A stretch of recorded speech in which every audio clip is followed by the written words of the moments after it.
Awal tahun 1995 merupakan awal tahun yang cemerlang untuk Tini, tante penulis. Ia dinaikkan jabatannya menjadi sekretaris administrasi di salah satu perkantoran elit Jakarta. Karena karir dan keluarga Tini yang saat itu sedang moncer, ia memutuskan untuk membeli rumah di daerah Kemanggisan, Jakarta Barat.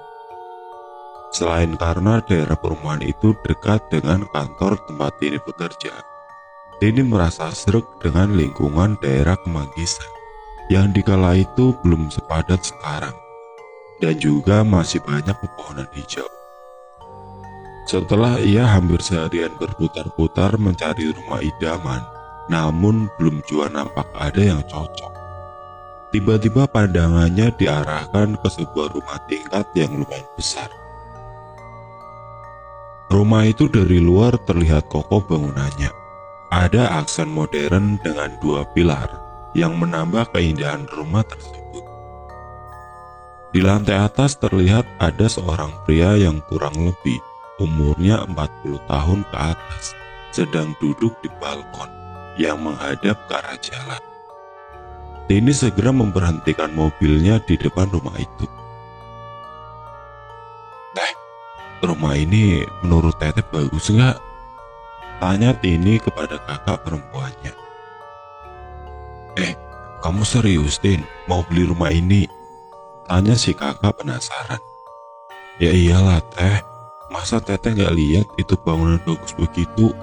Coba yuk kita tanyain, kira-kira mau dijual berapa ya rumah ini? Ajak Tini sangat berantusias. Kamu aja deh Tin yang turun. Teteh kok agak kurang sreg sih sama rumah itu. Lagian takutnya Marcel rewel kalau dibawa ke dalam. Masa rumah mau dijual tapi kayak rumah hantu sih bentuknya. Tolak si Iis sambil menggendong anak bayinya di dalam mobil. Teteh ngaco deh. Mana ada kayak rumah hantu. Orang itu rumah kelihatannya bagus, terus kokoh begitu lagi. Ya udah kalau Teteh nggak mau turun, biar Tini aja yang coba masuk ke dalam. Ujar Tini sambil masuk ke dalam rumah tersebut. Kok si Tini aneh sih? Rumah udah kotor, gelap, banyak lumut. Udah gitu banyak rumput ilalang penuh di pekarangan rumahnya. Masa dibilang itu rumah masih bagus? Gumam Iis sambil menatap dalam-dalam rumah itu dari kaca mobil. Namun, apa yang dilihat oleh Tini sangat berbanding terbalik oleh yang dilihat kakaknya Iis. Ketika Tini memasuki rumah itu, ia melihat rumah itu besar dan nampak bersih, terawat. Seisi rumah itu memang sudah kosong. Tetapi saat Tini melihat-lihat ke lantai 2 rumah itu, tiba-tiba dikagetkan dengan suara kursi goyang. Kreak, kreak, kreak. Tini langsung menghampiri menuju ke sumber suara. Kemudian nampak ada seorang pria yang ia tidak sengaja lihat sedang duduk di balkon. Kini terdiam duduk di kursi goyang. Maaf Pak, permisi, saya Tini, mau melihat-lihat rumah ini. Si bapak hanya mengangguk dan berkata, silakan. Tini pun sempat beberapa kali menanyakan asal-usul rumah itu. Awalnya ia berpikir jika bapak tersebut adalah penjaga sekaligus orang yang membersihkan rumah. Tetapi anehnya, raut wajah si bapak menunjukkan tidak suka jika Tini berlama-lama di rumah itu dan sangat tidak ramah. Karena Tini yang juga risih dengan perlakuan ketus si bapak penjaga rumah, Tini langsung segera menanyakan, nomor telepon yang bisa saya hubungi ada? Si bapak hanya mengarahkan jari telunjuknya ke arah sebuah papan nomor yang terpasang di jendela luar lantai 2 tanpa berkata apa-apa. Ini bapak-bapak terus banget sih dan gak ramah gitu sama calon pembeli rumah. batinnya sebelum menulis nomor telepon yang tertera. Sesudah ia menulis, Tini berbalik badan dan ingin berpamitan pulang. Namun si bapak sudah tidak nampak di kursi goyangnya. Ini orang gak cuma ketus, tapi benar-benar gak sopan deh. Masa tamunya belum pergi, dia udah ngeloyor pergi gak tahu kemana. Amok Tini sambil beranjak pergi dari rumah itu. Kenapa muka lu, Tin? Kok kayak bete gitu sih? Harga rumahnya kemahalan ya? Tanya Iis.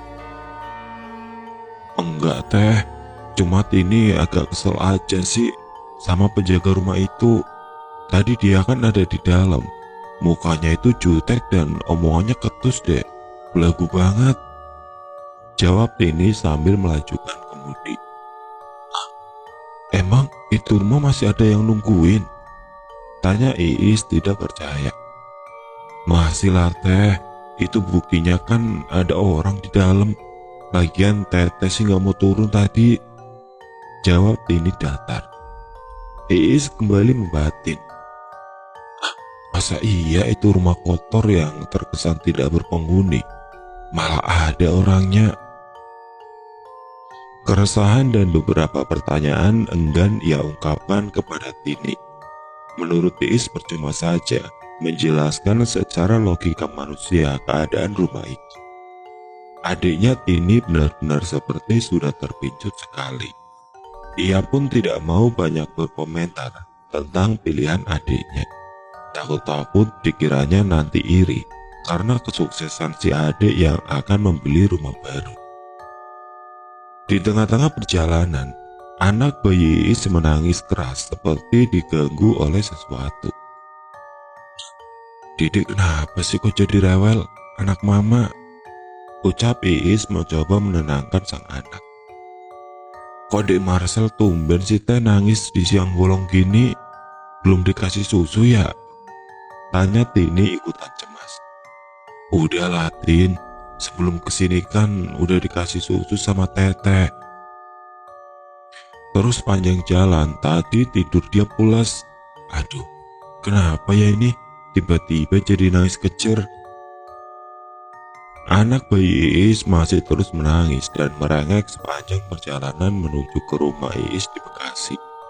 Untung saja sesampainya di rumah, tangis Marcel tiba-tiba berhenti dan ia langsung kembali terlelap tidur. Tin, itu rumah ada demitnya kali. Tadi pas lu masuk mobil, ada yang ngikutin. Anak gua sampai nangis kejer gitu.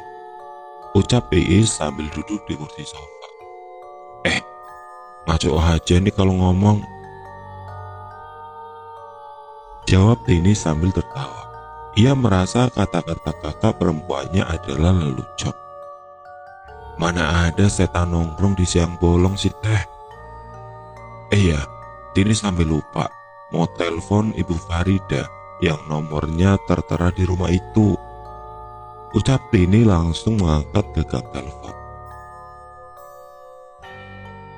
Suara telepon itu terus berdering, namun belum ada jawaban.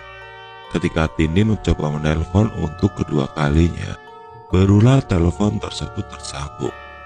Terdengar ada suara lembut perempuan yang mungkin kira-kira berusia sebaya dengan Tini.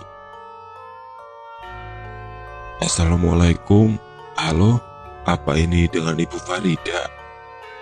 Oh iya betul, saya sendiri. Maaf, ini dengan siapa?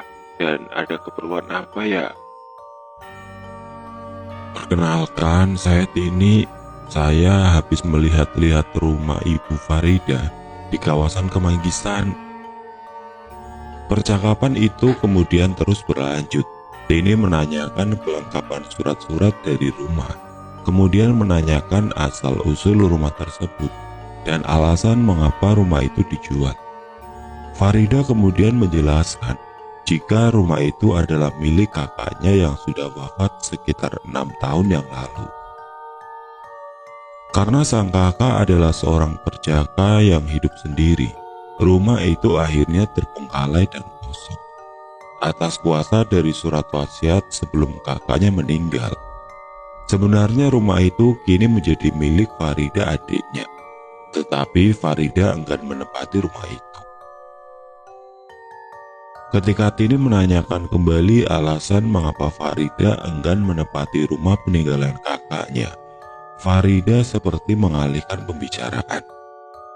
Percakapan mereka menjadi lebih serius, manakala ketika membahas masalah harga. Farida pun membuat janji kepada Tini untuk bertemu, agar mencapai kesepakatan harga dan segera langsung bertransaksi.